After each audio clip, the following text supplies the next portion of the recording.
بسم اللہ الرحمن الرحیم نحمدہ ونصلی ونسلم علی رسولہ الکریم وعلی آلہ الطیبین واصحابہ الطاہرین اما بعد۔ حضرات گرامی، اللہ تعالیٰ کی عظیم اور لا ریب کتاب یعنی قرآن مجید فرقان حمید قیامت تک آنے والے مسلمانوں کے لیے ہدایت بن کر کے آیا ہے، اور یہ میرے آقا صلی اللہ تعالیٰ علیہ وسلم کا عظیم معجزہ ہے جو قیامت تک رہے گا۔ اس میں مرد ہو یا عورت بغیر کسی تفریق کے اللہ تعالیٰ نے دونوں سے متعلق احکام بیان فرمائے ہیں۔ جو مرد کے ذمہ احکام ہیں وہی خواتین کے بھی ذمہ ہیں۔ چند ایک کا فرق ہے، چند ایک ہیں جو مردوں کے ساتھ خاص ہیں اور کچھ ایسے ہیں جو خواتین کے ساتھ خاص ہیں، لیکن دونوں کے لیے قرآن ہدایت بن کر کے آیا ہے۔ ہمارا المیہ یہ ہے، بدبختی یہ ہے کہ ہم سب کچھ جانتے ہیں، سب کچھ پہچانتے ہیں، تمام چیزوں کا علم ہوتا ہے، لیکن قرآن سے آگاہی نہیں ہوتی۔ خاص کر کے جو غیر عرب ہیں، جیسے ہم ہیں پاکستانی، چاہے وہ ہندوستان کے رہنے والے مسلمان ہوں یا بنگلہ دیش کے رہنے والے مسلمان، یعنی جو غیر عرب ہیں جنہیں ہم اجمی کہتے ہیں،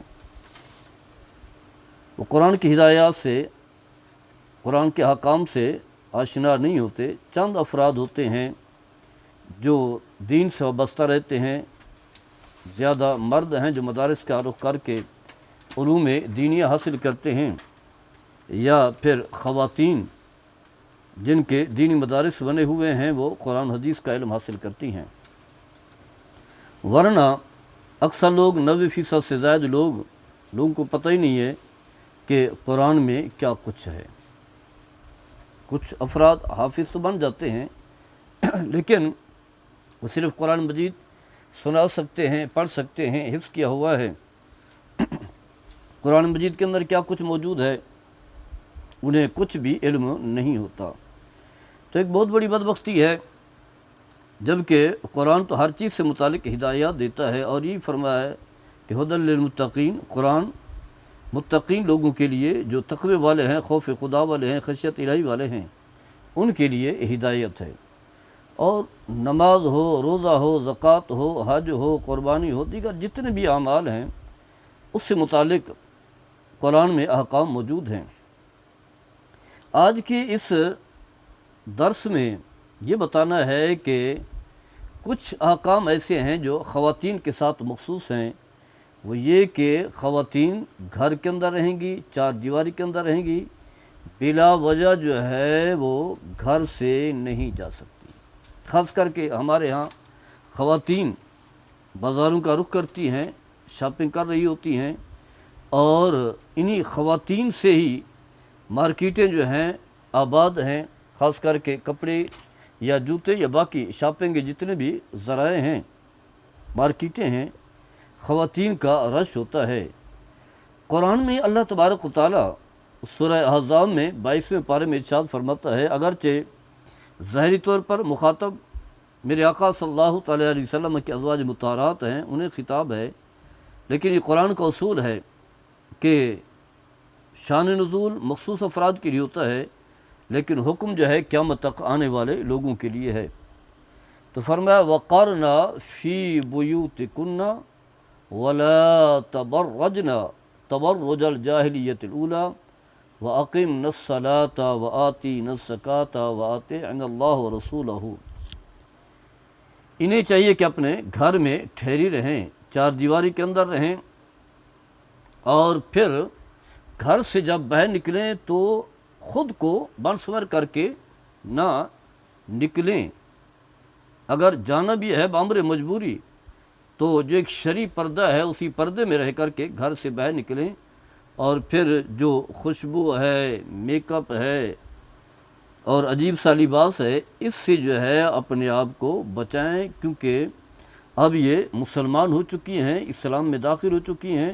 اب اسلام کے احکامات پر پابندی جو ہے ان کے لیے ضروری اور لازم ہے۔ اور پھر فرمائے کہ نماز بھی قائم کریں، زکوٰۃ بھی دیں، اور اللہ کہ حکم کی اطاعت کریں، اللہ کے اور رسول کے حکم کی اطاعت کریں۔ گویا کہ کلمہ پڑھ لینے کے بعد پھر اپنی مرضی کی زندگی نہیں گزارنی، بلکہ ان کی زندگی جو ہے شریعت مطہرہ کے تابع ہو، اللہ کے حکم کے تابع ہو، اور اللہ کے رسول صلی اللہ تعالیٰ علیہ وسلم کے حکم کے تابع ہو۔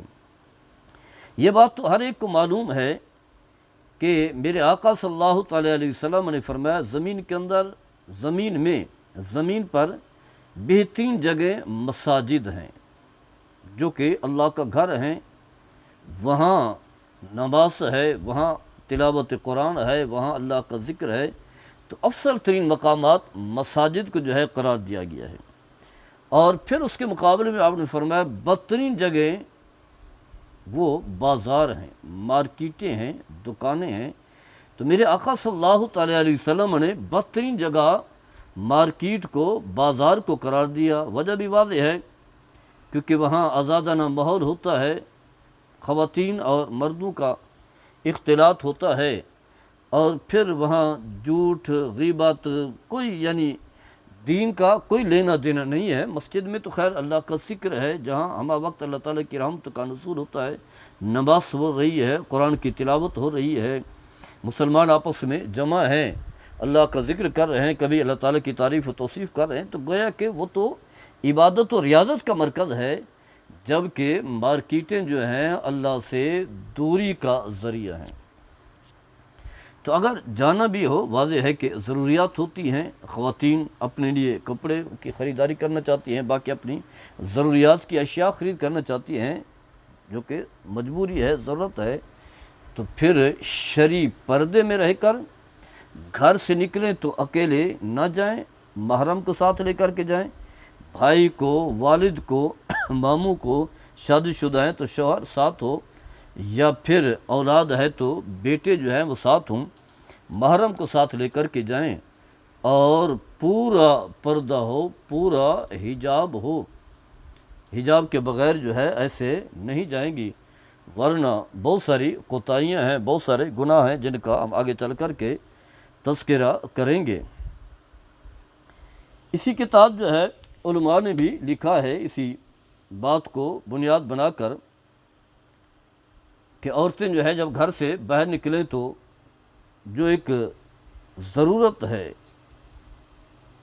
اسی کے تحت نکلیں، حجاب کا پردہ، حجاب کو اپنے اوپر جو ہے لازم ٹھہرائیں، اور پھر محرم جو ہے وہ ہونا چاہیے۔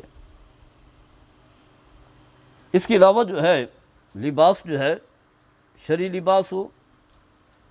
حدیث پاک میں آتا ہے، رسول اللہ صلی اللہ تعالیٰ علیہ وسلم نے ارشاد فرمایا، المرأۃ عورۃ فاذا خرجت استشرف الشیطان، فرمایا کہ عورت ایک چھپانے کی چیز ہے، اس لیے سر تا پاؤں پردہ ہی پردہ ہے۔ چند فقہا فرماتے ہیں کہ چہرہ نہیں ہے، ہاتھ کی جو ہتھیلیاں ہیں وہ نہیں ہے، پاؤں نہیں ہیں، فقہا کے اختلاف ہے، بعض کہتے ہیں کہ چہرہ بھی پردے کا حصہ ہے۔ تو فرمایا کہ پوری عورت جو ہے سراپا حجاب ہے، پردہ ہے۔ فرمایا کہ جب عورت گھر سے نکلتی ہے تو شیطان بھی اس کا پیچھا کرتا ہے، شیطان اس کا پیچھا کر رہا ہوتا ہے۔ تو شیطان کا کام کیا ہے؟ حدیث میں آتا ہے کہ شیطان انسان کے جسم میں خون کی طرح جو ہے وہ گردش کرتا ہے۔ شیطان کا کام ہے برائی کی، بدی کی اور گناہ کی دعوت دینا، اللہ سے دور کرنا۔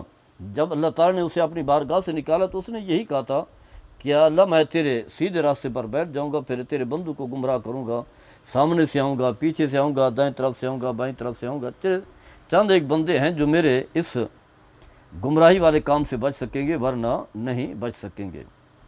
اور پھر ہم دیکھتے ہیں کہ خواتین جب مارکیٹ کے لیے جاتی ہیں تو ایسا بن سور کر کے جاتی ہیں، خوشبوئیں لگا کے جاتی ہیں، اور اس کے علاوہ جو ہے بہت سارے جو بن سور کے طریقے ہیں وہ سارے اپناتی ہیں، جبکہ اس کے بارے میں بھی بڑی سخت وعید ہے۔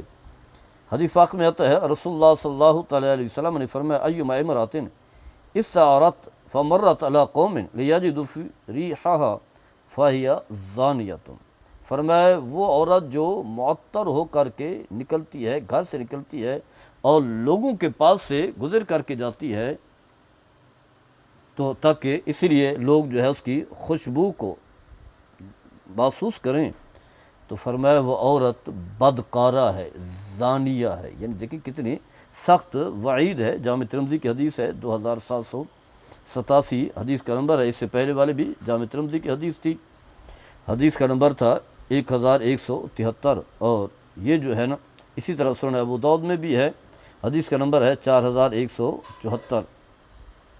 سنن نسائی میں بھی ہے، دیگر کتب حدیث میں بھی ہے. تو الغرض بتانا یہ ہے کہ ہمارے ہاں کتنا بڑا المیہ ہے کہ خواتین جو ہے اس چیز کا خیال ہی نہیں رکھتیں.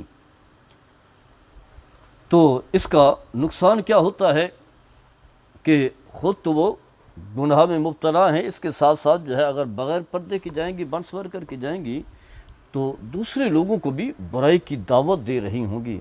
اور قرآن میں بڑی سخت وعید ہوئی، فرمایا ان اللہ یحبون ان تشیع الفحشۃ فی الذین آمنوا لہم عذاب علیم فی الدنیا والآخرہ واللہ یعلم وانتم لا تعلمون.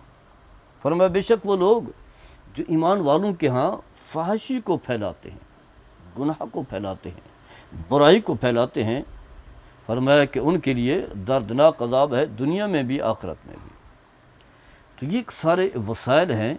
ضرورت اس بات کی ہے ہماری جو مائیں ہیں، بہنیں ہیں، بیٹی ہیں، اللہ تعالیٰ کے حکام پر عمل کریں، کیونکہ یہ دنیا جو ہے تھوڑی دنیا ہے، یہ ایک متاع دنیا ہے، یہ دنیا کے لوازمات ہیں، دنیا کی خواہشات ہیں، دنیا کی ضروریات ہیں. تو اصل تو آخرت ہے. اور پھر یہ دنیا جو ہے عمل کے لیے بھیجی گئی ہے، نہ کہ موج میلے کرنے کے لیے. تو شرعی پردے میں رہیں گی، اللہ کے حکم کی تعمیل ہوگی، اللہ کے رسول صلی اللہ تعالیٰ علیہ وسلم کی اتباع ہوگی، آپ کی پیروی اور اتباع ہوگی. تو اس کی جو ہے آپ کو ظاہری برکات بھی ملیں گی اور روحانی برکات بھی ملے گی. آپ کی دنیا میں بھی عزت و آبرو ہوگی اور آخرت میں بھی اللہ تعالیٰ آپ کو بڑے بڑے اعزازات سے نوازے گا. رسول اللہ صلی اللہ تعالیٰ علیہ وسلم کا آپ سامنا کر پائیں گی اور جنت میں آپ کا اعلیٰ مقام ہوگا. اللہ تعالیٰ ہم سب کو عمل کرنے کی توفیق عطا فرمائے. وما علیہ الا البلاغ المبین.